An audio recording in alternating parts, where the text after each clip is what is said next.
হযরত শাহজালাল রহমতুল্লাহি আলাইহি এর মাজারের ডেক সিলগালা করার মাত্র একদিনের মাথায় সিলেটের ডিসি সারওয়ার আলমকে বদলি করা হয়েছে। তাহলে কি আমরা ধরে নিতে পারি মাজারের ডেগের টাকার ভাগ পায় যারা, সারওয়ার আলমকে বদলি করানোর পেছনে কাজ করেছে তারা? আমার বাড়ি সিলেটে হওয়ার সুবাদে একটি বিষয় আমি নিজেই ছোটকাল থেকে দেখেছি। প্রতিদিন দেশের নানা প্রান্ত থেকে হযরত শাহজালাল রহমতুল্লাহি আলাইহির মাজারে অসংখ্য মানুষ আসেন এবং তারা বিভিন্নভাবে এখানে দান করে থাকেন। শাহজালাল রহমতুল্লাহি আলাইহির মাজারে যে বিরাট বিরাট ডেগ রয়েছে, সেখানে যে দানের অর্থগুলো জমা হয়, স্বাভাবিকভাবেই সাধারণ মানুষের মনে যুগ যুগ ধরে একটি প্রশ্ন রয়েছে, তা কোথায় ব্যয় হয়? এই টাকাগুলো কার কাছে যায় এবং এর হিসাব কি জনসম্মুখে প্রকাশ করা হয়? যে কোনো ধর্মীয় বা সামাজিক প্রতিষ্ঠানের আয় ব্যয়ের স্বচ্ছতা একটি মৌলিক বিষয়, কারণ এখানে যে দানগুলো আসে তা জনগণের আমানত, জনগণেরই সম্পদ। সুতরাং আয় ব্যয়ের স্বচ্ছতা যখন নিশ্চিত করা হয়, তখন জনমনে স্বস্তি পায় এবং মানুষের আস্থা বৃদ্ধি পায়। জনগণের কাছ থেকে আসা এই দানের অর্থ দিয়ে যদি মসজিদ, মাদ্রাসা, শিক্ষা, চিকিৎসা সহ জনবান্ধব কাজ করা হয়, তাহলে মানুষ এতে স্বস্তি পায় এবং মানুষের আস্থা আরও বৃদ্ধি পায়। গণমাধ্যম সূত্রে জানতে পেরেছি, মাজারে আসা এ সকল দানের অর্থ দিয়ে মাজার, মসজিদ এবং মাদ্রাসার উন্নয়ন করার জন্য জেলা প্রশাসন উদ্যোগ গ্রহণ করেছিল। এই উদ্যোগ গ্রহণ করাতেই বেঁকে বসে এবং ক্ষোভে ফেটে পড়ে মাজারের খাদিম নামক কিছু ডেক্ষেকুড়া। শুধু তাই নয়, তারা তাদের অল্প কিছু অনুসারী দিয়ে মাজারের আশপাশ এলাকায় বিক্ষোভও করায় এবং তাদের হাত কতটুকু লম্বা আপনারা চিন্তা করুন। এই ঘটনার মাত্র একদিনের মাথায় ডিসি সারওয়ার আলমকে তারা বদলিও করিয়েছে। আমার বাড়ি সিলেটে হওয়ার সুবাদে এই বিষয়টি আমার মোটামুটি জানা আছে। হযরত শাহজালাল রহমতুল্লাহ আলাইহি এর মাজারে দানের যে বিরাট পরিমাণ অর্থ জমা হয়, তা অনিয়মতান্ত্রিক পন্থায় ভাগ বাটোয়ারা করার একটা পরম্পরা দীর্ঘদিন ধরে চালু রয়েছে। আমরা জানি হযরত শাহজালাল মুজাররদ ইয়ামেনী রহমতুল্লাহি আলাইহি তিনি অবিবাহিত ছিলেন। তার কোনো ছেলে মেয়ে, সন্তানাদি বা উত্তরাধিকার ছিল না। সুতরাং মাজারের খাদিম নামক কিছু ডেক্ষেকুড়া, তারা যদি নিজেদেরকে হযরত শাহজালাল রহমতুল্লাহ আলাইহির উত্তরাধিকার দাবি করে মাজারে আসা অর্থকে তাদের উত্তরাধিকার সম্পদ বা উত্তরাধিকার হিসাবে এটা তাদের হক দাবি করে, এটা সম্পূর্ণ অন্যায্য এবং অযৌক্তিক দাবি বলে গণ্য হবে। আল্লাহর ওলি হযরত শাহজালাল মুজাররদ ইয়ামেনী রাহিমাহুল্লাহ, তিনি একজন মহান সুফি সাধক ছিলেন। তিনি আল্লাহর ওলি ছিলেন। তিনি মানুষকে সারা জীবন আল্লাহর দ্বীনের দিকে, তাওহীদের দিকে দাওয়াত দিয়েছেন। শিরক, কুফর, বিদআত এবং কুসংস্কারের ব্যাপারে মানুষকে সবসময় তিনি সচেতন এবং সজাগ করেছেন। সুতরাং আমাদের উচিত হবে হযরত শাহজালাল রহমতুল্লাহি আলাইহি এর রেখে যাওয়া শিক্ষা এবং আদর্শের অনুসরণ করা। হযরত শাহজালাল মুজাররদ ইয়ামেনী রহমতুল্লাহি আলাইহি তিনি জীবদ্দশায় এই কথা বলে যাননি তার মৃত্যুর পরে তার মাজারে টাকা পয়সা, গরু ছাগল ইত্যাদি নিয়ে আসতে হবে। বরং তিনি জীবদ্দশায় মানুষকে তাওহীদের দিকে, দ্বীনের দিকে সারা জীবন আহ্বান করেছেন এবং শিরক, কুফর, বেদাত আর কুসংস্কারের ব্যাপারে মানুষকে সতর্ক করেছেন।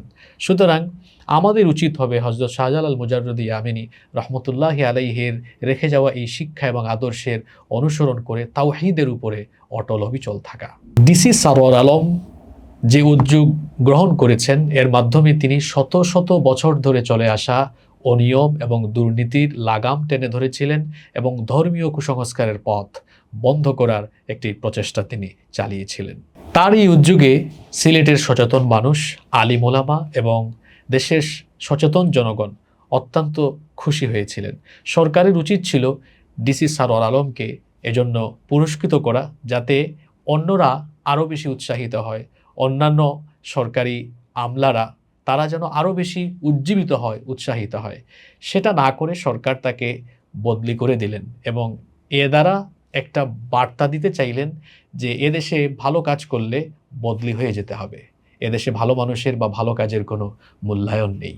আল্লাহর কোনো অলি, বুজুর্গ বা নেককার ব্যক্তির কবর জিয়ারত করা ইসলামে বৈধ এবং এটাতে দোষের কিছু নয়, বরং এর মাধ্যমে আখিরাতের জবাবদিহির অনুভূতি মানুষের অন্তরে সৃষ্টি হয় এবং এই সকল নেককার ব্যক্তিদের জীবন থেকে আদর্শ গ্রহণের অনুপ্রেরণা মানুষ পেয়ে থাকে। কিন্তু অত্যন্ত দুঃখজনক, আমাদের দেশে বিভিন্ন মাজারকে কেন্দ্র করে যে সকল রেওয়াজ, রুসুম বা প্রথা চালু রয়েছে, এই সকল রেওয়াজ, রুসুম, প্রথা বা কুসংস্কারের সাথে ইসলামের কোনো সম্পর্ক নেই। মাজারে চাদর দেওয়া, কলসিতে টাকা দেওয়া, মাজারের ডেগে টাকা দেওয়া, গরু, ছাগল ইত্যাদি মানত করা, এগুলো কোনোটাই কোরআন সুন্নাহ দ্বারা প্রমাণিত নয়, বরং আমাদের প্রয়োজন পূরণকারী হচ্ছেন মহান আল্লাহ তাআলা। সুতরাং আমাদের সুস্থতা, অসুস্থতা, আমাদের প্রয়োজন পূরণ, আমাদের সফলতা, আমাদের কল্যাণ, অকল্যাণ, সন্তানাদি যে কোনো বিষয়ে আল্লাহর কাছেই চাইতে হবে। তিনি হচ্ছেন প্রয়োজন পূরণকারী।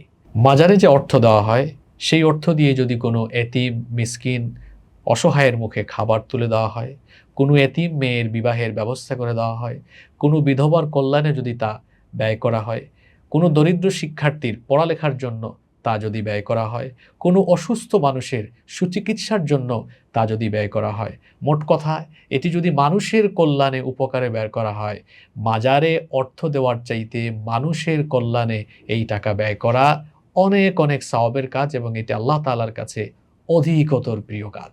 সিলেটে যে সংস্কারমূলক কার্যক্রম শুরু হয়েছে, তা কেবল একটি প্রশাসনিক উদ্যোগই ছিল না, বরং সেটা ছিল মানুষকে ধর্মীয় কুসংস্কার থেকে মুক্ত করে মানুষের ঈমান আকীদাকে পরিশুদ্ধ করার একটি সুন্দর প্রয়াস। আমরা আশা করি শুধু সিলেট নয়, বরং সমগ্র দেশে যে সকল জায়গায় ইসলামের নামে, ধর্মের নামে বা মাজারের নামে এই সকল অনৈতিক কাজ কিংবা ধর্মীয় কুসংস্কার বা এই ধরনের রুসুম, রেওয়াজ বা প্রথা চালু রয়েছে যার সাথে ইসলামের কোনো সম্পর্ক নেই, আমরা আশা করি সরকার সেই সকল জায়গায়ও কার্যকর উদ্যোগ অব্যাহত রাখবে। আল্লাহর ওলিদেরকে আমরা দুশমন মনে করি না, বরং তারা আমাদের কাছে পরম শ্রদ্ধার। সিলেট সহ গোটা বাংলাদেশে আমরা ইসলাম পেয়েছি আল্লাহর মহান ওলিদের মাধ্যমে। তাদেরকে আমরা সম্মান করি, তাদেরকে আমরা ভালোবাসি। সুতরাং আসুন আমরা আল্লাহর ওলিদেরকে ভালোবাসি, সম্মান করি, তাদের রেখে যাওয়া শিক্ষার, আদর্শের অনুসরণ করি, কিন্তু আমাদের চাওয়া, প্রার্থনা সব কিছু যেন আল্লাহর কাছে হয়। আমাদের প্রয়োজন পূরণকারী হচ্ছেন আল্লাহ। আল্লাহর ওলিরা আমাদেরকে এটা শিখিয়ে যাননি যে আমরা তাদের কাছে কিছু চাইব, বরং তারা যা চেয়েছেন আল্লাহর কাছে চেয়েছেন, এবং মানুষকে তারা এই দীক্ষা দিয়েছেন যা কিছু চাইতে হবে তা মহান আল্লাহর কাছেই চাইতে হবে। তাওহীদের সৌন্দর্য ফিরে আসুক আমাদের জীবনে, আমাদের সমাজে। শিরক, বেদাত, কুসংস্কারের বিপরীতে সুন্নাহর আলোয় আমরা আমাদের জীবন গঠন করি। পরিশেষে সরকারকে বলবো, ডিসি সারওয়ার আলমকে বদলি না করে তাকে পুরস্কৃত করে তাকে তার স্বপদে বহাল রাখুন। এতে সরকারের প্রতি এদেশের মানুষের, জনগণের, আলেম ওলামার ভালোবাসা, সমর্থন, দোয়া অব্যাহত থাকবে, এবং আমরা আশাবাদী এতে করে সরকারের ভাবমূর্তি আরও বেশি বৃদ্ধি পাবে। আল্লাহ তাআলা আমাদেরকে সহি আকীদা এবং সহি আমলের উপরে অটল অবিচল থাকার তৌফিক দান করুন। আসসালামু আলাইকুম ওয়া রাহমাতুল্লাহি ওয়া বারাকাতুহু।